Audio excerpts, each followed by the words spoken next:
Let's dive right into this explainer. Today, we're looking at one of history's absolute most famous artifacts, but we're going to do it in a totally new way. We're actually treating this as a forensic engineering report. This is all based on the triune harmonic dynamics, or THD research, which was authored by researcher, inventor, and author Kevin L. Brown. Basically, we're looking past all the myths and using real science to figure out what was actually going on. So here's our map for today. First, the arc problem. Second, the THD hypothesis.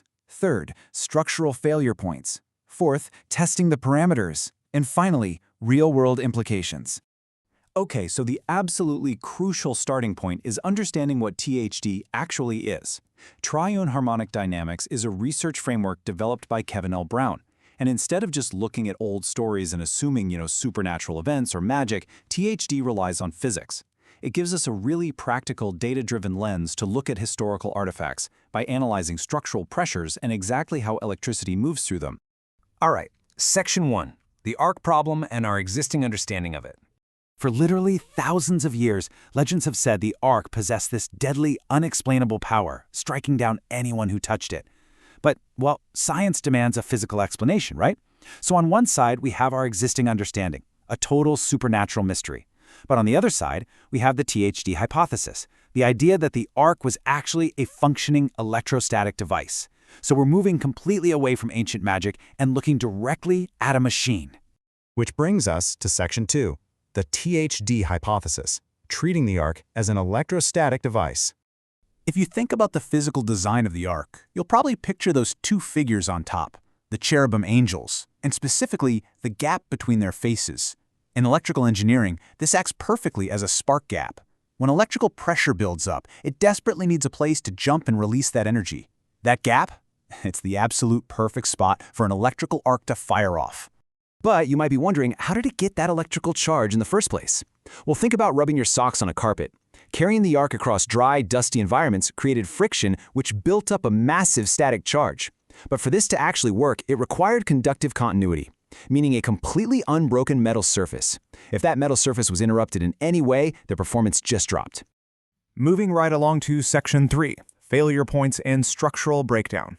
If this thing really was a giant static electricity machine, we have to treat it just like an engineering failure analysis. And the rule of thumb here is super simple. Electrical pressure always escapes at the system's weakest or highest stress boundaries.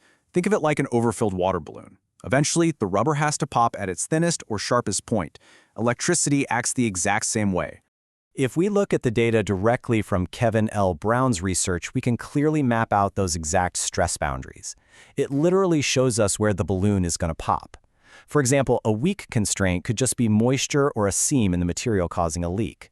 A bottleneck happens when high humidity actually drains the charge right out into the air. And those resonance points, those are the spark gap zones where the air itself becomes ionized. But honestly, the most important factor here is the highest stress concentration. We're talking about the sharp tips of the golden wings, the separation between them, and the hard, conductive edges of the lid, which is also known as the mercy seat. Because of how electricity naturally flows, these sharp geometric points are the exact spots where the electrical stress would be at its absolute highest limit, just waiting to strike. Let's jump into Section 4, test parameters and structural outcomes. To prove this isn't just some wild theory, science requires us to test it. So first, let's look at our validation test mechanisms, basically what we expect to happen. If the arc truly functioned as an electrical device under structural pressure, it wouldn't just act randomly. Now, it would be forced to release energy in very specific, highly measurable ways that are completely governed by the laws of physics. And here are those exact predicted outcomes based on the THD research. Under high pressure, we should see a measurable spark discharge jumping right across that gap. We should see visible ionization, like a literal glowing of the air around the sharp edges. And we should hear audible crackling. What is absolutely fascinating here is that these physical markers happen to perfectly match ancient historical accounts of the arc. But to be totally scientifically rigorous, we have to have a falsification parameter. We need a way to actually prove the theory wrong. If we put an identical structure under immense electrical pressure and these markers, the sparks, the glowing air, the crackling, if they do not appear, well then the THD hypothesis completely fails. It's an entirely testable idea, and it lives or dies on the physics. And finally, Section 5, implications and real-world impact. So, if this hypothesis holds true, The real-world implications for the ancient people handling this device are massive. According to the THD research, we're looking at the accidental discovery of how materials behave under severe electrical stress. But more importantly, we're looking at extreme physiological shock. Touching a highly charged machine the wrong way wouldn't just give you a little static zap. It could literally deliver a fatal electrocution. And this brings us to one of the most brilliant insights of Kevin L. Brown's THD framework: ritual adaptation. Suddenly, those incredibly strict, seemingly religious rules for carrying the ark make total sense. Wearing specific non-conductive clothing, lifting it with wooden poles, never touching the main body. You guys, these weren't just religious ceremonies, they were vital safety protocols. Basically, ancient OSHA guidelines designed to keep people from getting electrocuted. It really leaves us with a fascinating, kind of paradigm-shifting question to end on. When we look back at history with a clear, data-driven lens, how much magic and how many mysterious rituals were simply structural engineering and safety protocols just waiting to be understood?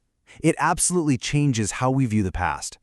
Thanks so much for joining me on this explainer. I really hope this sparked your curiosity.